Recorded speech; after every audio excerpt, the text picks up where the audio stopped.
The views and opinions expressed on any program are those of the producers and/or the persons appearing on the program and do not necessarily reflect the views and opinions of FRC Media, Bristol Community College, or the City of Fall River.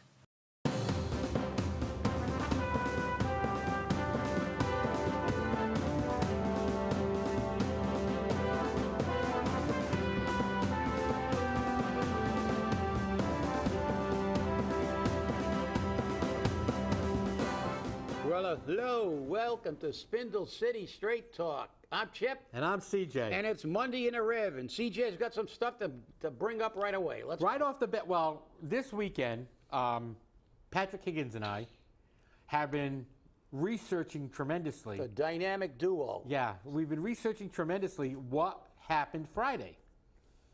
Okay. And we have found out now with 4 city councilors that Allison Bouchard, the city clerk, called the city council meeting.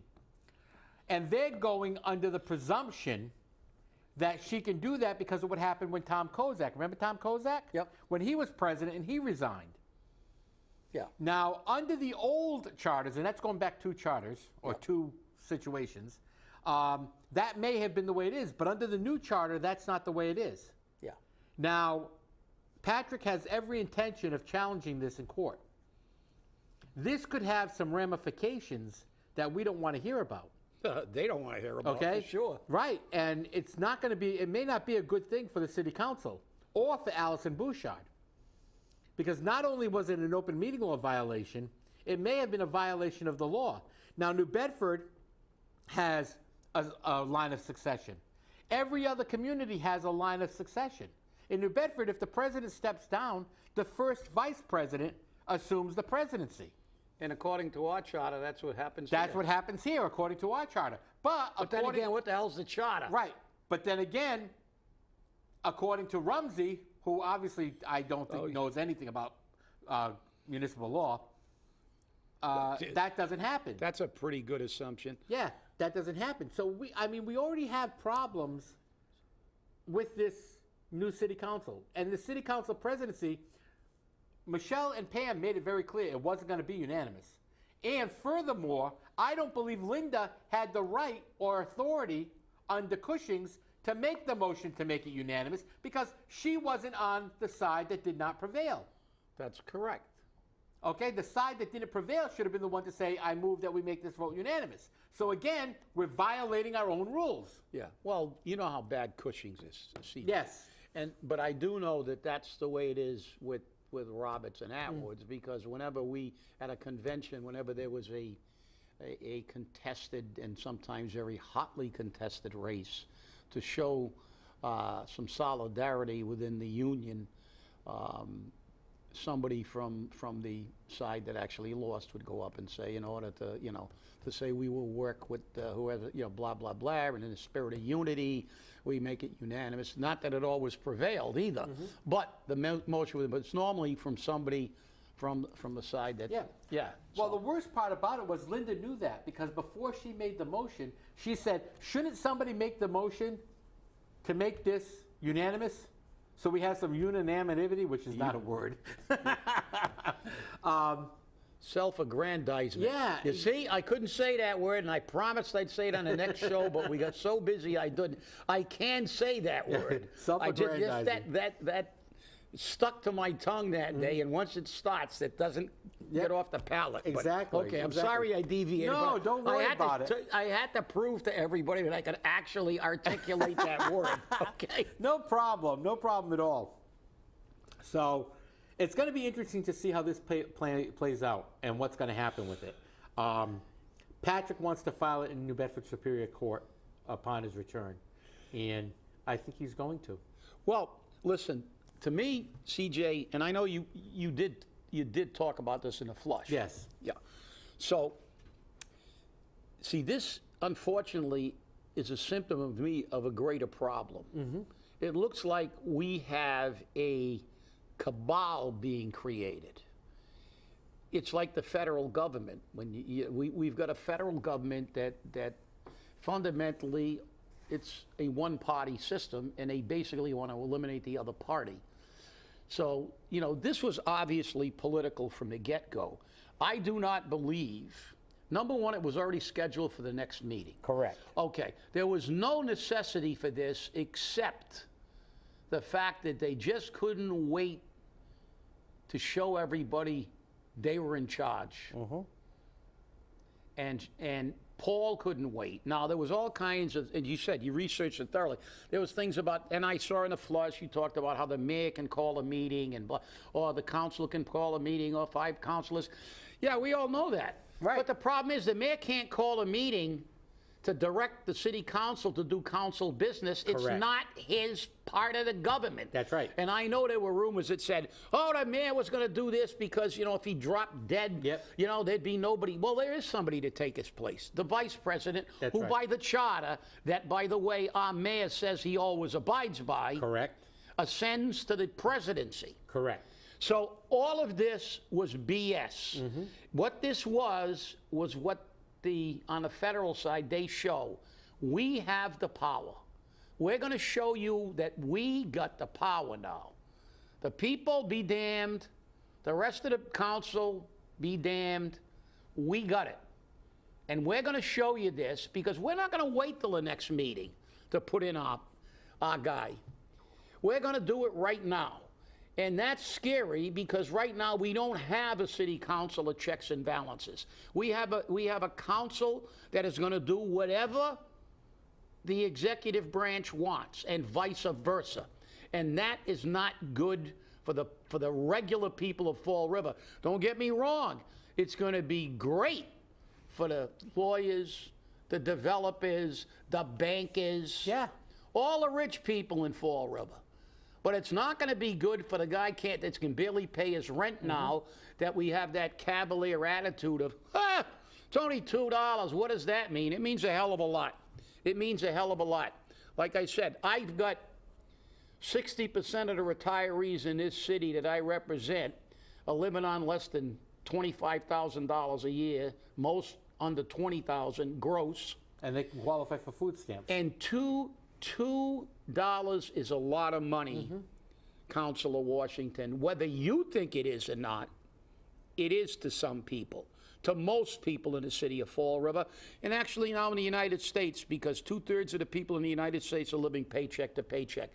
This was such a gross manipulation of the system. And they just did whatever the hell they wanted. Number one, the city clerk can't call that meeting. That's right. Can't. Right. But she did. Exactly. Because we don't follow the law in And this city. secondly, the mayor couldn't call the meeting on that particular issue. The mayor can call a special meeting for something that he wants the council to act on that is from the purview he proposes of the executive branch. But he can't tell, and if my memory serves me correctly, didn't Rumsey say to city council to do whatever the hell they want That's within the right. city council? That's right. So there's no way the mayor could have called a special meeting That's right. for ordering the city council to do it before the meeting they had it scheduled for. Everything about this is wrong. And I know what they're going to say. You guys are all negative.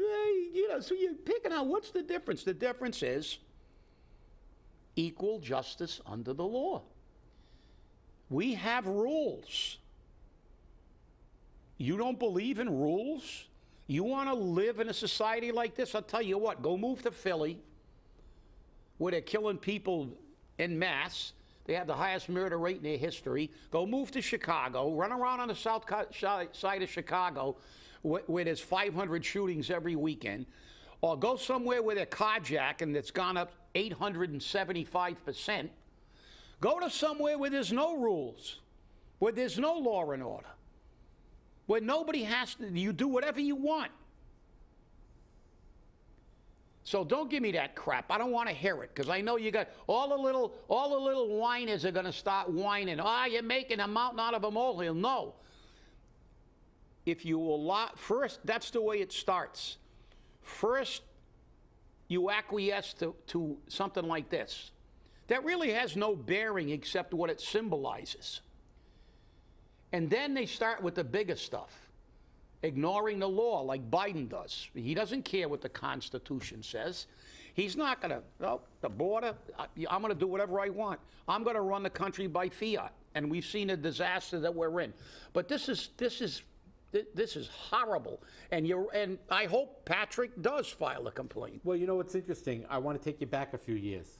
Remember Brian Bigelow? Oh, I remember him very well. And you remember what happened to Brian Bigelow? Oh, I do. Okay. He was arrested for soliciting a prostitute. Yeah, he went through a red light without stopping. Red light district. Exactly. And he was on the city council when that happened. Yes. Okay. I read an article from back then when it happened that appeared by Holtzman wrote it. You remember Holtzman? Oh, Mike Holtzman, yeah. He wrote the article.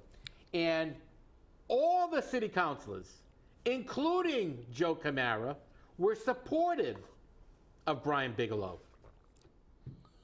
They didn't ask for his resignation. They didn't remove him. And at that time, it was Joe Camara and I believe Brad Kilby may have been vice president. I can't remember, but if I am, I'm sorry. It's irrelevant. The vice presidency, you know. Yeah, it's like Kamala. Nobody cares about her. But Joe Camara was the president, and they were all supportive. Even Leo turned around and said, you know what? Guess what? People make bad decisions. He made a mistake. I'm not going to say he should step down. That's a decision he has to make. It's the same thing that Leo said this time. Yeah. Okay, and it's true. That's a decision the individual has to make. And kudos to Leo, because number one, for people who stepped down, they were elected by the people. As far as I'm concerned, let the people not vote them in again. Right. They were elected by the people. The council doesn't get to be the judge, jury, and executioner. And as you said, then we get down to there's no equality. I won't say equity, equality. No equal justice. Because if they like you, they support you. That's right. If they don't like you, they're gonna put you on the gallows. There you go. Hang you out to dry. And that's you were 100% right. And like I said, there's going to be a lot of stuff like that. But quickly, we'll segue. And I know you got something to talk about there. But no, this is up to you if you want to talk about it. Because I'll segue into Martha's Vineyard. Martha's Vineyard. Migrant Vision. There we go. And you know what really made it great? Markey. I saw an interview with Markey. And the guy you never see anywhere near Fall River except at an election time, the guy that ran on term limits has been there 40 years, and the man who our former whip and mayor, Bob Carrere, said never had an original thought in his life. He is a dummy. They interviewed him because, of course, there's a big outrage. You know, all the signs in Martha's Vineyard, we love them, we welcome them, we want you all, we can adopt you, we're all going to be here. And they get there and they go into, they pretend they're going to do something, but then now the stuff, somebody called them trash. We got to remove the trash. That's right. Somebody said that, but then they pretended they did something, but they also said, oh, yeah, but we've got to get them on it. We don't have the resources. That's right. We don't have the resources. Well, it's intentional. Rich places don't have resources to handle people that they don't want. Right. They're going to go, if we do it, they'll come here. Well, we're going to use that as an excuse. It's a con. You don't have the resources. And I hear Obama was on saying, you know, we can't house them. And that's it. Guess what? Obama's got 8 bathrooms, 7 bedrooms, and 29 acres. And just for the record, for all these hypocrites that say we all love them till they get here, and then move them out. Lori Lightfoot's busting them out of Chicago. They're such phonies. You know, they love the virtue signal, but they are elitists, and they think that they are the privileged class. This is about privilege. And it's not white privilege, as they love to say. It's black privilege, too, because Oprah Winfrey goes there, Spike Lee goes there, all the rich black people go there. Obama's got well, it was 14 million. I think they're trying to reduce it so it doesn't sound so. They said it's worth 12 now. I don't think it decreased with the housing market. Property values are going up. Listen, Martha's Vineyard's tourist season is over. There's 90,000 rooms available in Martha's Vineyard. And to my recollection, did they not put these immigrants up in hotels in New York and other communities? Yes, they did. They put them up in hotels. Heaven forbid they put up an immigrant in a Martha's Vineyard hotel. They'd never be able to rent that room again. But there's no prejudice there, right? They don't care. They don't like these people. They don't want these people. There was one, I watched a great interview from I think, I'm not sure if it was the newly elected Congresswoman from Texas, but it was a Hispanic who's either running for office or just got elected to office. And she really encapsulated it. She said, the only time they want to see these people is when they got if they got a leaf blower in their hand or a mop. Mm-hmm. Otherwise, disappear. So this is the problem you have. And we have some of those privileged people on our city council who think $2 is meaningless, and they don't care about the taxpayer and the regular people. They play their games, and this is nuts. So I had to get that in. I gotta remind Barack Hussein Obama that there's all kinds of rooms in Martha's Vineyard. You could have put those people up. Matter of fact, you could have invited them all to lunch on your lawn. They could have pitched an entire tent city. You could have got 500 or 600 more into Martha's Vineyard. Can you imagine the hysteria that would have happened there if they would have dumped another busload of them?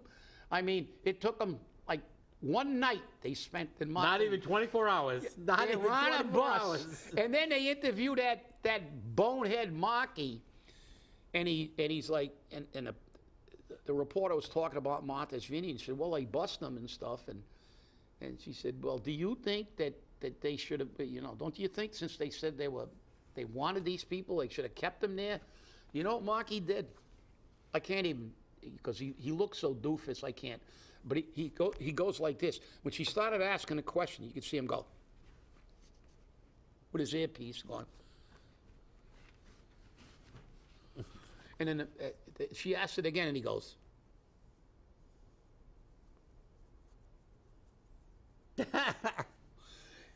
Then the reporter was forced to say, well, I guess our communications link is broken down. That was a crock.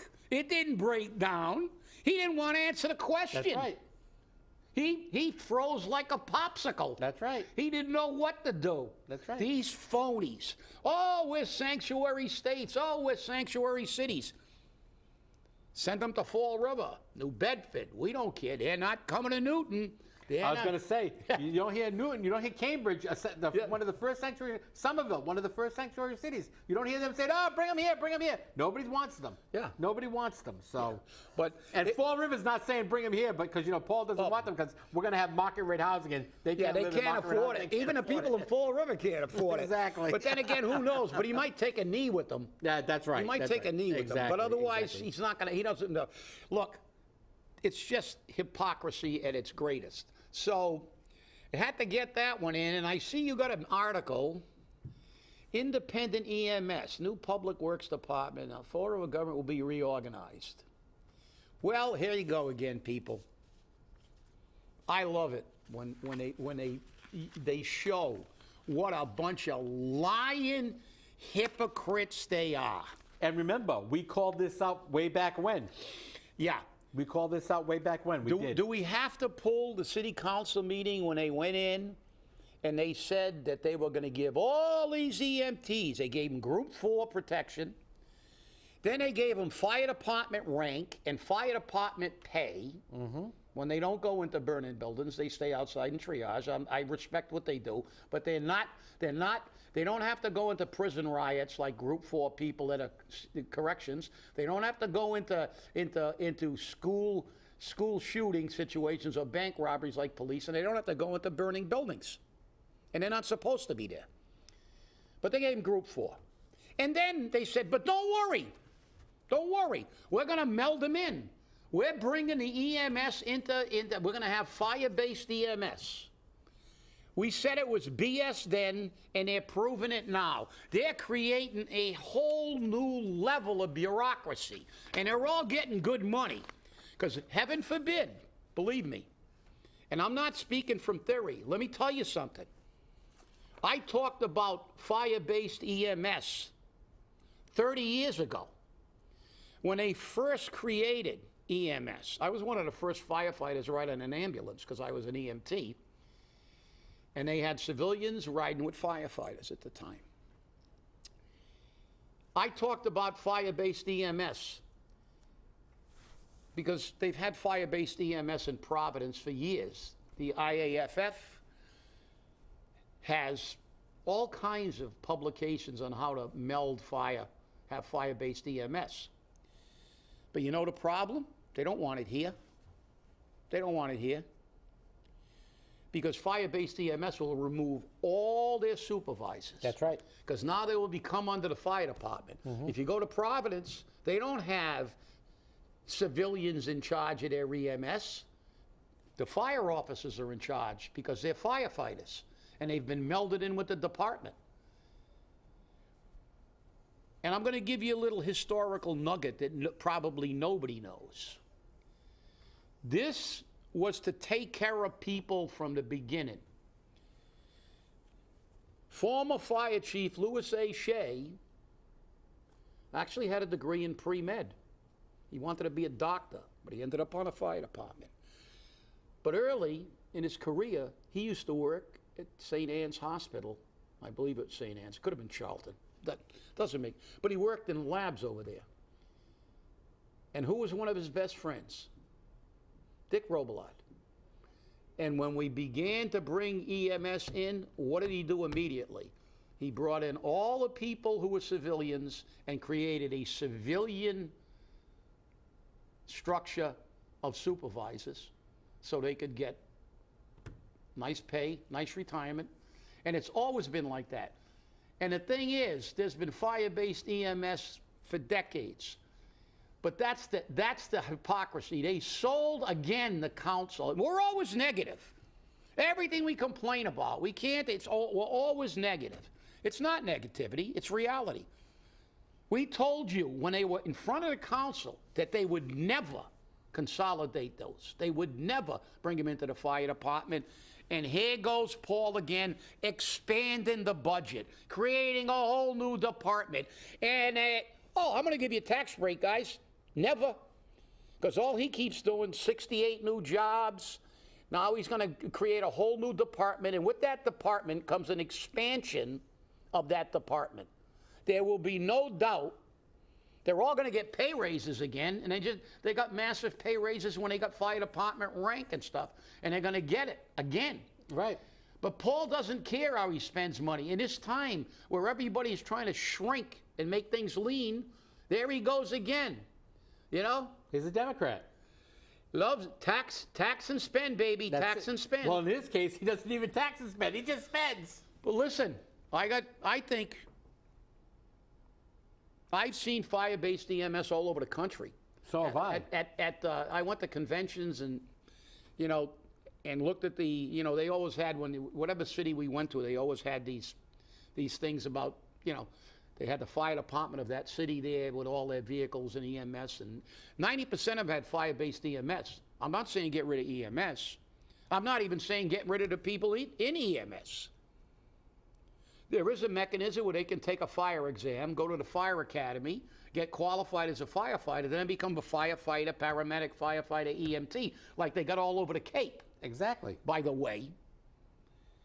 And then it would be less expensive because now you could take all those people that are supervisors, let them just retire. When they retire, you don't replace them. You just bring more people in to be on the ambulance. Right. Because you don't need that supervision anymore because they're now part of the fire department. Well, that's interesting that you say that because according to Seth Akins, yeah, okay, The rollout for an independent EMS department may take a little longer as the administration and EMS Director Tim Oliveira review potential policy changes and needs specific to the rescue department now that it will no longer be under the fire department. I think an overall administrative audit, isn't that nice? An audit. Yeah. An audit is probably appropriate to make EMS is in the best possible position. One of the motivators and advantages of creating an independent EMS was the fact that the department holds one of the city's few enterprise funds, which is profitable. Myself and the mayor feel it benefits an enterprise fund to be independent and as transparent as possible. The best way to make something as transparent as possible is to have as few layers between leadership, who is responsible for how things are done and how things are accounted for the success or failure of the fund itself. Yeah, well, I wonder how much time Seth Aikens and Paul Coogan has spent in a fire station or in an ambulance. They think that? Well, I don't think so, because I've seen fire-based EMS work fine, and you can have an enterprise fund. You know what that line you talked about in audit? That's to give them more money. That's right. They're going to say they need more money now to run, because now they're a separate entity.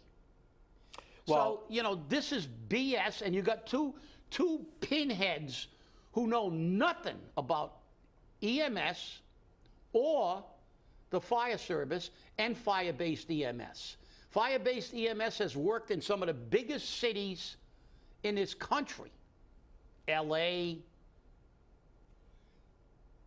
you know, we've got it in Providence. Providence has had fire-based EMS forever. I remember when I was in the emergency room up in Providence at the hospital. It wasn't for me, it was for somebody else, but I had to take them up to Providence. And I saw all the firefighters pulling in with the ambulances, and it said Providence Fire Department. Right. It didn't say, you know.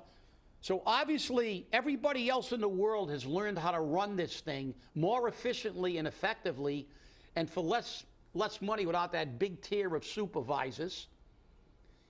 This means more money for that entity and more pay raises. Yeah. So again, they think listen, I'm not going to tell Seth Aikens about how to conduct a cross-examination in a court of law, because he's a lawyer. I'll let him do it.